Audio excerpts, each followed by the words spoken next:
പൊതുവെ ഫെബ്രുവരി മലയാള സിനിമയ്ക്ക് അത്ര നല്ല മാസമല്ല എന്നാണ് പറയാറുള്ളത്. എന്തുകൊണ്ട്?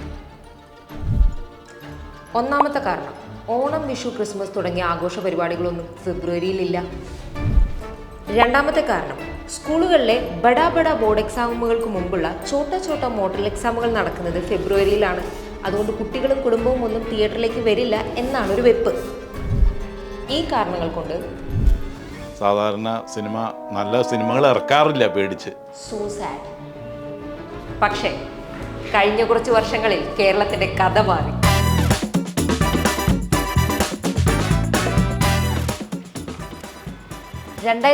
ഫെബ്രുവരിയിൽ അയ്യപ്പനും കോശി, 21 ഓപ്പറേഷൻ ജാവ, 22 ആ വർഷം വിട്ടേക്കാം, 23 രോമാഞ്ചവും പ്രണയവിലാസവും. പക്ഷെ ഇതൊക്കെ വെറും സാമ്പിൾ വെടിക്കെട്ടുകളായിരുന്നു. 2024 ഫെബ്രുവരിയിലാണ് മലയാള സിനിമ തിയേറ്ററുകളിൽ പൊട്ടിപ്പൂരം കാണിച്ചത്. Content is A king. അതിൽ ആൾക്കാർ വന്നിരിക്കും, അതിൽ യാതൊരു സംശയവും വേണ്ടത്. ഓഡിയൻസ് നല്ല സിനിമകൾ അക്സെപ്റ്റ് ചെയ്യുന്നുണ്ട് എല്ലാവരും. ഇൻഡസ്ട്രി ഗ്രോ ചെയ്യാണ്. Back on fire. നല്ല സിനിമകൾക്ക് ഇന്നും അന്നും എന്നും ആൾക്കാരുണ്ട്. അത് ആൾക്കാരൊന്നും അങ്ങനെ നമ്മളെ കൈവിടാനൊന്നും പോണില്ല.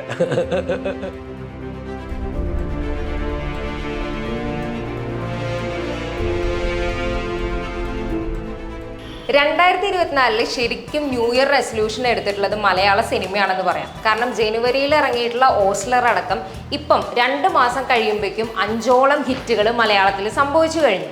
2023 12 മാസത്തിലും കൂടി ആകെ 4 ഹിറ്റുകളാണ് മലയാളത്തിന് സ്വന്തമായി കിട്ടിയത് എന്നും കൂടി കഴിയുമ്പോഴാണ് ഈ വർഷത്തിൽ മലയാള സിനിമ ശരിക്കും പൊളിച്ചടക്കി എന്ന് നമുക്ക് മനസ്സിലാവുന്നത്.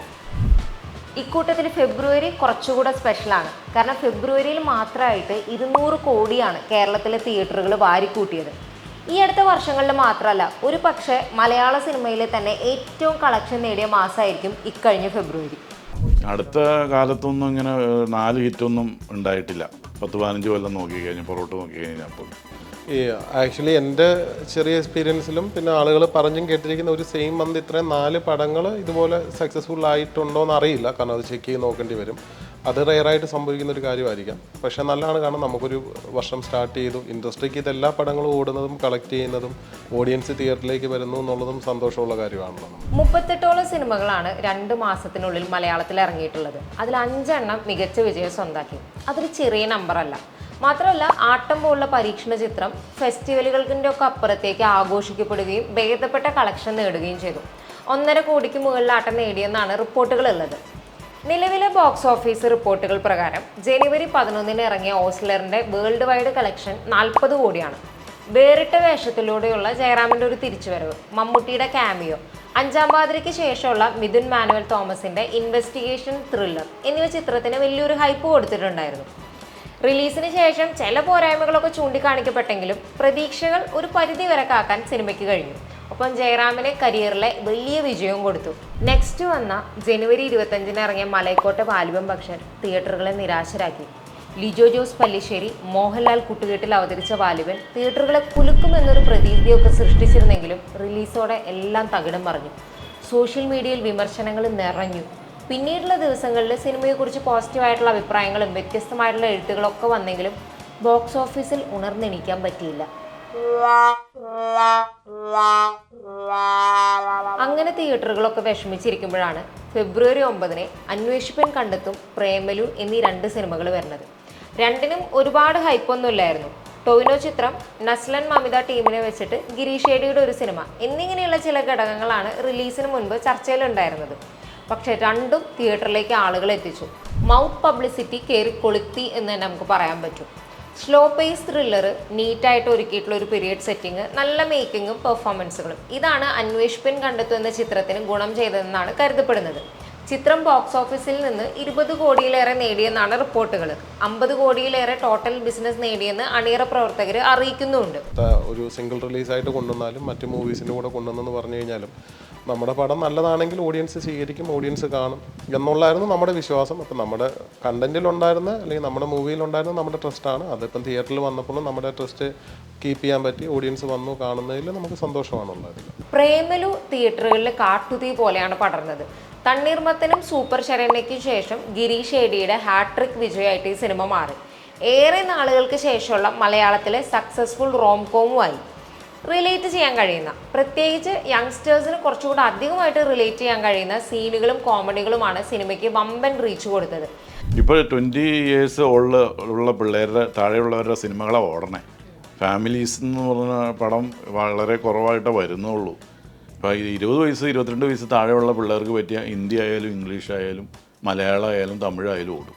അങ്ങനെ ഫെബ്രുവരി 9 കഴിഞ്ഞ് ഒരാഴ്ച കഴിയുമ്പോഴേക്കും മമ്മൂട്ടിയുടെ ബ്രഹ്മയുഗം എത്തി.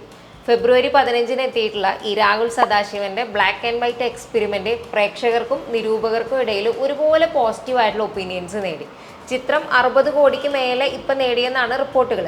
സൗണ്ട് ഡിസൈനും മ്യൂസിക്കിനും black and white horror mystery എക്സ്പീരിയൻസിനും കൂടി വേണ്ടിയിട്ടാണ് തിയേറ്ററുകളിലേക്ക് ജനങ്ങൾ എത്തിയത്. മമ്മൂക്കയുടെ പടം എന്ന് പറഞ്ഞു കഴിഞ്ഞാൽ അത് നല്ല ഹൊറർ എഫക്റ്റും തിയേറ്ററിൽ ഭയങ്കരമായിട്ടുള്ള ഒരു ഡിഫറെൻറ്റ് മൂഡാണ് ക്രിയേറ്റ് ചെയ്തിരിക്കുന്നത്. ബ്ലാക്ക് ആൻഡ് വൈറ്റ് പോലെ മൂഡ് ആദ്യമായിട്ടാണ് ബ്ലാക്ക് ആൻഡ് വൈറ്റിൽ കുറേ കൊല്ലങ്ങൾക്ക് ശേഷം വരുന്നത്. അപ്പോൾ അതിൻ്റെ തീമും എല്ലാം 4 ആർട്ടിസ്റ്റുള്ളൂ, ഒന്നും ഒരു കാര്യമില്ല. നമ്മൾ 2 മണിക്കൂർ 20 മിനിറ്റ് പടമുള്ളൂ, അത് പോണേ അറിയില്ല. പ്രേമലും ബ്രഹ്മയുഗവും അരങ്ങു വാഴുന്നതിൻ്റെ ഇടയിലാണ് മഞ്ഞുമൽ ബോയ്സിന്റെ വരവ്.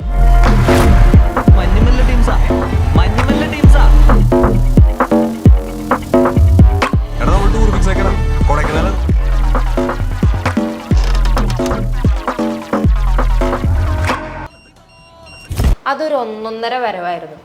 ചിദംബരത്തിൻ്റെ ബോയ്സിൻ്റെ സൗഹൃദത്തിൻ്റെ ആഴവും സർവൈവൽ ത്രില്ലർ എന്ന അധികം പരീക്ഷിക്കപ്പെടാത്ത ജോണർ നല്ല പെർഫെക്ഷനോടെ എടുത്തതും റിയൽ സ്റ്റോറി ആസ്പെക്റ്റും കേരളത്തെ കയ്യിലെടുത്തു. എന്നാലും സിനിമ തമിഴ്നാട്ടിൽ സൃഷ്ടിച്ചതായിരുന്നു ദ റിയൽ ഓളം.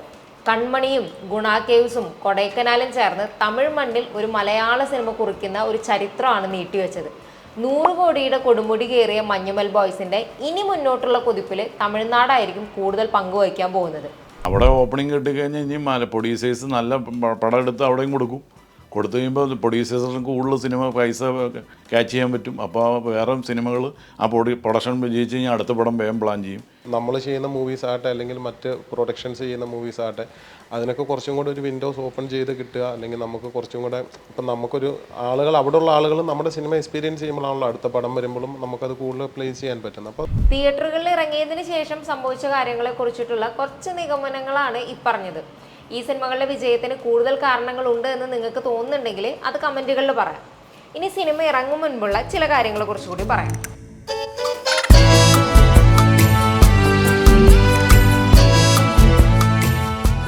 പ്രേമലു, അന്വേഷിപ്പിൻ കണ്ടെത്തും, ബ്രഹ്മയുഗം, മഞ്ഞുമൽ ബോയ്സ്, ഈ ചിത്രങ്ങളെല്ലാം അവർ ആരെയാണോ പ്രൈമറി ടാർഗറ്റ് ഗ്രൂപ്പായി കണ്ടത് അവരിലേക്ക് കൃത്യമായി എത്താൻ സാധിക്കുന്ന പ്രമോഷൻ രീതികളും സ്വീകരിച്ചിരുന്നതായി നമുക്ക് കാണാൻ പറ്റും.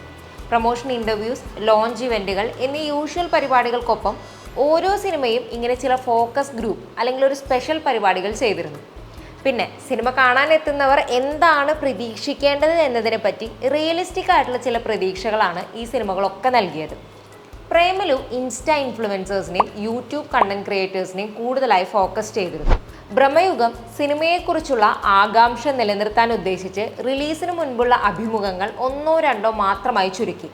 ബ്ലാക്ക് ആൻഡ് വൈറ്റ് ഡ്രസ് കോഡും പരിപാടികൾക്കെല്ലാം ആ തീമും ഫോളോ ചെയ്തതും പുതിയൊരു രീതിയായിരുന്നു. മഞ്ഞുമൽ ബോയ്സ് മുഴുവൻ ക്രൂവിനുമൊപ്പം കഥയിലെ സൗഹൃദം ജനങ്ങളിലേക്ക് പകരും വിധമാണ് കോളേജുകളിലും മറ്റ് ഇവൻറ്റുകളിലും എത്തിയത്. റിലീസിന് മുൻപുള്ള അഭിമുഖങ്ങളിലും അങ്ങനെ തന്നെ. ഫ്രണ്ട്ഷിപ്പ് എന്ന സിനിമയുടെ കോർ എലമെൻറ്റ് കാണാനുള്ള ഒരു ഇഷ്ടവും ഗുണ കേവ്സ് റിക്രിയേറ്റ് ചെയ്തതിനെ കുറിച്ചിട്ടുള്ള കൗതുകം ജനിപ്പിക്കുന്ന സംസാരവും പ്രേക്ഷകരിൽ ആകാംക്ഷയുണ്ടാക്കി. ഇൻ്റർവ്യൂസ് ആയിരുന്നു അന്വേഷിപ്പിൻ കണ്ടെത്തും സ്വീകരിച്ച ഒരു പ്രധാന മാർഗം. ഈ ചിത്രങ്ങളുടെ എല്ലാം പാട്ടുകളും സിനിമയിലേക്ക് ആദ്യ ദിനത്തിൽ കാണികളെ എത്തിക്കുന്നതിൽ വലിയ പങ്ക് വഹിച്ചിട്ടുണ്ട്. സുഷിൻ ശ്യാമിൻ്റെ സീൻ മാറ്റും ഡയലോഗുകൾ പോലെയുള്ള ചില അപ്രതീക്ഷിത ഹൈപ്പ് ക്രിയേഷനും നടന്നു. പിന്നെ ഈ സിനിമകൾക്കെല്ലാം ഓർഗാനിക്കായി പല കാരണങ്ങൾ കൊണ്ട് ഹൈപ്പ് ഉണ്ടായിരുന്നു. സംവിധായകർ, അവരുടെ മുൻ ചിത്രങ്ങൾ, ടെക്നിക്കൽ ക്രൂ, അങ്ങനെയുള്ള കാര്യങ്ങൾ. പക്ഷെ ഹൈപ്പ് വെച്ചോ മറ്റെന്തെങ്കിലും വെച്ചോ ഏത് സിനിമ വിജയിക്കും, സൂപ്പർ ഹിറ്റ് ആകും, പൊട്ടുമെന്നൊന്നും പറയാൻ പറ്റില്ല. പക്ഷേ പ്രതീക്ഷിച്ചതോ അതിനപ്പുറമോ നൽകാൻ ഫെബ്രുവരിയിലെ 4 സിനിമകൾക്കും കഴിഞ്ഞിട്ടുണ്ട്. പിന്നെ ഈ സിനിമാക്കാരും കാണികളൊക്കെ പറയുന്നത് പോലെ കണ്ടന്റും അത് കണക്റ്റ് ആകും വിധം അവതരിപ്പിക്കാൻ കഴിയുന്നതും തന്നെയാണ് ഓരോ സിനിമയുടെ വിജയത്തിന് പിന്നിലെയും ആ മാജിക് ടെക്നിക്.